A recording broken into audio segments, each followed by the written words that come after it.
কে হুঙ্কার দিচ্ছেন মুস্তাফিজুর রহমান। মুম্বাই ইন্ডিয়ান্সের বিপক্ষে কিছু দিন কাটালেও এখনও নিজেকে টিকিয়ে রেখেছেন সবচেয়ে বেশি। আইপিএলের মঞ্চেও যেন নিজেকে অটো চয়েস বানিয়ে ফেলেছেন বাংলার মুস্তাফিজুর রহমান। প্রতি ম্যাচে বা হাতি এই পেসারের উপরই যে ভরসা রাখছে চেন্নাই কাপ্তান। 4 ম্যাচে 9 উইকেট নেওয়া ফিজকে মুম্বাইয়ের ব্যাটিং উইকেটে খেলানো হবে কিনা এ নিয়ে ম্যাচের আগে হয়েছে বেশ আলোচনা। তবে উটকো কথায় কান না দিয়ে চেন্নাই যেন দেখিয়েছে পেশাদারিত্ব। সেরা ছন্দে থাকা কাটার মাস্টারকে একাদশে রেখেই সাজিয়েছে মুম্বাই বধের মন্ত্র। ওয়াংখেড়েতে পয়েন্ট টেবিলে এগিয়ে থেকেই নেমেছিল চেন্নাই। টস হেরে এদিন তাদেরকে ব্যাটিংয়ের আমন্ত্রণ জানিয়েছে ঘরের দল মুম্বাই। ব্যাটিং উইকেটে শুরুটা ভালো করেনি এমএস ধোনির সিএসকে। ইনিংসের দ্বিতীয় ওভারেই তারা হারায় আজিঙ্কে রাহানের উইকেট। রাহানের বিদায়ের পর রাচিনকে নিয়ে মুম্বাইয়ের বোলারদের ওপর চড়াও হন চেন্নাই কাপ্তান। পাওয়ার প্লে শেষে তাদের সংগ্রহ দাঁড়ায় 48 রান। পাওয়ার প্লের পরই সাজঘরে ফিরেছেন রাচিন রবীন্দ্র। তবে তাতেও যেন থামেনি চেন্নাইয়ের রান ঘোড়া। দুবে আর ঋতুরাজের ব্যাটে এদিন ওয়াংখেড়ে দেখেছে হলুদ আর্মির মহড়া।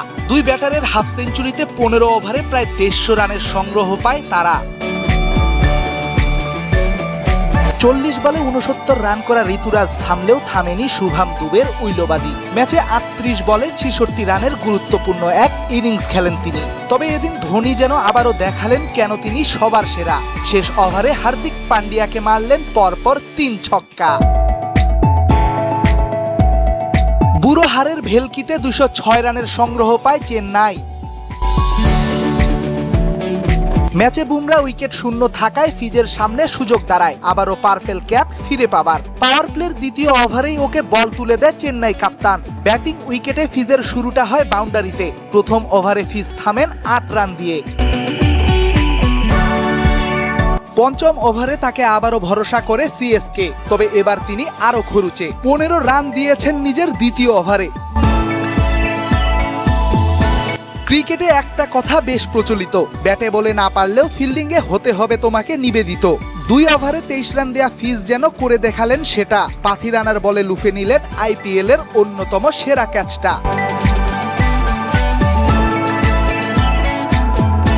ওই ক্যাচেই ম্যাচে ফিরেছে মহেন্দ্র সিং ধোনির হলুদ আর্মি। মোমেন্টাম খুইয়ে যেন রানের গতি হারায় মুম্বাই ইন্ডিয়ান। তবে রোহিত শর্মা যেন এদিন হয়ে দাঁড়ান চেন্নাইয়ের জয়ের বাধা। অন্য খেলোয়াড়রা না পারলেও তিনি সাজিয়ে গেছেন নিজের ইনিংসটা। 17তম ওভারে আবারও বল হাতে মুস্তাফিজের আগমন। তবে এবার তিনি ভেঙে দেন চেন্নাই ভক্তদের মন। জেতা ম্যাচ হারিয়ে দিতেই যেন বসেছিলেন ফিজ। নিজের তৃতীয় ওভারে দিলেন 19 রান। তবে একই ওভারে পেয়েছেন উইকেটের দেখা। তার বলে ক্যাচ তুলে টিম ডেভিড ধরেছে সাজঘরের পথটা। 19তম ওভারে আবারও তিনি হাতে নিয়েছেন বল। তবে এ বেলায় হয়েছেন সফল। উইকেট না পেলেও দিয়েছেন মোটে 13 রান। সুপার কিংসের ড্রেসিং রুমে যতটা সম্মান ও গুরুত্ব দেওয়া হয় বাংলাদেশে সেটা পান না মুস্তাফিজ। জাতীয় দল ও আইপিএলে টাইগারদের পেসারদের পারফরম্যান্সের তারতম্যের প্রসঙ্গে এমন মন্তব্য করেছেন দেশের শীর্ষস্থানীয় কোচ নাজমুল আবেদিন ফাহিম। তার পর্যবেক্ষণ, ধোনির সান্নিধ্যে আত্মবিশ্বাস ফিরে পেয়েছে মুস্তাফিজ। সিএসকের হাই প্রোফাইল কোচিং প্যানেলও স্বাধীনতা দিচ্ছে তাকে। সে কারণেই আইপিএল এর প্রতিদ্বন্দ্বিতাপূর্ণ ও পেশাদার কাঠামোতে নিজেকে মেলে ধরতে পারছেন কাটার মাস্টার।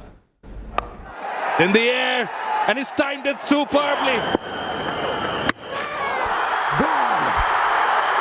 বোলার মুস্তাফিজের যেন দ্বৈত সত্তা। জাতীয় দলের জার্সিতে সংগ্রাম করতে থাকা পেসারই কি চমৎকার পারফরমেন্স উপহার দিচ্ছেন আইপিএলে। কদিন আগে যারা মুস্তাফিজের শেষ দেখে ফেলেছিলেন তারাই এখন বলছেন চেন্নাই সুপার কিংসে মহেন্দ্র সিং ধোনি তার সেরাটা বের করে আনতে পারছেন। বাংলাদেশে কোনো ক্যাপ্টেন তা পারেন না। ডেফিনেটলি ধোনি যখন ওকে বলবে যে তুমি খুব ভালো করছো, তুমি শুধু এইটা করো, এইভাবে চিন্তা করো, এইভাবে চিন্তা করো, সেগুলোর এফেক্ট ডেফিনেটলি থাকবে। যে কোনো একজনের বলার ধোনির বলার মধ্যে পার্থক্য আছে। ওকে যে সম্মানটা দেয়া হয়, ওকে যে স্পেসটা দেয়া হয়, ওকে যে গুরুত্বটা দেয়া হয়, সেটা ওকে এখানে দেওয়া হয় না। আইপিএলে চলতি আসরের পার্পল ক্যাপের রেসে আছেন কাটার মাস্টার। হয়ে উঠেছেন সিএসকের বোলিং আক্রমণের প্রাণ। এখন ওর বডি ল্যাঙ্গুয়েজ দেখি, ওর একটা বল করে ফেরত আসা, ওকে অনেক কনফিডেন্ট মনে হয়। অথচ এই মুস্তাফিজই কদিন আগে শ্রীলঙ্কার বিপক্ষে টি-20 সিরিজে 3 ম্যাচে 12 ওভার বোলিং করে দিয়েছিলেন 131 রান, উইকেট নিয়েছিলেন মাত্র 2টি। জুনে যুক্তরাষ্ট্র ও ক্যারিবীয় দ্বীপপুঞ্জে আরেকটা টি-20 বিশ্বকাপ, তার আগে কাটার মাস্টারের আইপিএল বোলিং আশাবাদী করে তুলেছে টাইগার ফ্যানদের। ওয়ানডে বিশ্বকাপ ব্যর্থতা থেকে শিক্ষা নিয়ে টি-20 বিশ্বকাপের দল নিয়ে আর কোনো পরীক্ষা নিরীক্ষা নয়। জিম্বাবুয়ে সিরিজে সম্ভাব্য সেরা দলকে খেলানোর পরামর্শ বিসিবি পরিচালক ও সাবেক অধিনায়ক খালেদ মাহমুদ সুজনের। তার মতে চলতি ডিপিএল ফর্মে ফেরার দারুণ সুযোগ শান্ত লিটনদের। বিশ্বকাপ বহরে টপ অর্ডার ব্যাটসম্যান তানজিদ তামিমকে দেখছেন সুজন। বাংলা বছরের প্রথম দিন রোববারের তপ্ত রোদেও উৎসবের আমেজ, চারিপাশে এখনো কাটেনি ঈদের আবহ। এরই মধ্যে শুরু হয়ে গেছে ঢাকা প্রিমিয়ার লিগের উন্মাদনা। একসঙ্গে এক ফ্রেমে মুশফিক তামিম মিরাজ, পাশে মাহমুদুল্লাহ রিয়াদ। সাম্প্রতিক সময়ে এদের এক বিজ্ঞাপন নিয়ে আলোচনা সমালোচনা কম হয়নি। এদিনও ঘুরে ফিরেই আসলো সেই প্রসঙ্গ। মুশি হয়তো ইঙ্গিত দিলেন আসছে ভার্সন 2।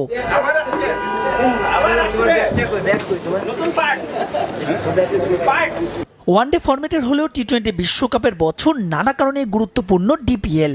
বিশেষ করে অফর্মে থাকা শান্ত লিটনদের কাছে ফর্মে ফেরার শেষ সুযোগ। কনসিস্টেন্সি শব্দটা আমি মনে করি দুজনে খুব ইম্পর্টেন্ট। তা আমি আশা করি যে বিফোর জিম্বাবুয়ে সিরিজ তারপর তো বড় ওয়ার্ল্ড কাপ আছে, এর আগে যতটা পারে নিজেকে গুছিয়ে নিতে, আর এই সুযোগ এখানেই যে আমার মনে হয় যে এত প্রেশার নিতে হবে না। গেল বিশ্বকাপে অতিরিক্ত পরীক্ষা নিরীক্ষায় ডুবিয়েছিল দলকে। বিশ্বকাপের আগে জিম্বাবুয়ে সিরিজ দিয়ে ক্রিকেটারদের শেষবারের মতো পরখ করে নেবেন নির্বাচকরা। তাই তো প্রশ্ন উঠেছে কেমন হতে পারে টাইগার স্কোয়াড। জবাবে ভারত বিশ্বকাপের ভরাডুবি থেকে শিক্ষা নিতে বললেন সুজন। পরামর্শ দিলেন দল নিয়ে অতিরিক্ত পরীক্ষা নিরীক্ষা না করার। যাদেরকে আমার বিশ্বাস থাকবে, যারা আমাকে ওয়ার্ল্ড কাপে খেলবে, যাকে সিলেক্টররা কিংবা কোচ ম্যানেজমেন্ট অধিনায়ক বিশ্বাস করবে, তাদেরকেই আসলে জিম্বাবুয়ে সিরিজ থেকে শুরু করা উচিত। কারণ হাতে বেশি সময় না, আসলে এরকম না যে আপনি 2 ইনিংস খেললো, 2 ইনিংস ও খেললো, তারপর দুজনই ফেল করলো, তারপর আপনি যখন 5 নম্বর ইনিংস খেলবেন কাকে নিয়ে খেলবেন? আসলে তো আপনি কনফিডেন্স নষ্ট করলেন 2টা ছেলের। ওইভাবে না করে একটা ছেলেকেই 4টা ম্যাচ খেলান। যদি 2টা ম্যাচে ফেলও করে, ওর অপরচুনিটি থাকবে তো 3rd 4th ম্যাচে রান করে কনফিডেন্স বিল্ড আপ করা এবং ফিউচারে বাংলাদেশের সার্ভিস দেয়। সৌম্যের ইনজুরির সঙ্গে লিটনের অফ ফর্ম, তবে টপ অর্ডারের দুশ্চিন্তা ঘোচাতে পারেন তানজিদ তামিম। খালেদ মাহমুদ সুজনও তাকে দেখছেন বিশ্বকাপ বহরে। টাইমের তো আমি বিগ ফ্যান, আমি জানি ওর মধ্যে অ্যাবিলিটি আছে, কোয়ালিটি আছে। আপনি যদি ইন্টারন্যাশনাল ক্রিকেটে সার্ভাইভ করতে চান বা ভালো করতে চান, তাহলে আপনি ডোমেস্টিক ক্রিকেটে you have to play beginnings. ওইটা আপনাকে হেল্প করবে অলওয়েজ ইন্টারন্যাশনাল ক্রিকেটের থ্রু। আমি স্টিল বিলিভ করি যে তাইম আমাদের পাইপলাইনের সবচেয়ে স্ট্রং প্লেয়ার, মানে অ্যাজ এ ওপেনিং স্লটে। বাট এটা ওকে রান করেই প্রমাণ করতে হবে। জিম্বাবুয়ে সিরিজের পরপরই ঘোষণা করা হবে 15 সদস্যের টাইগারদের বিশ্বকাপ স্কোয়াড।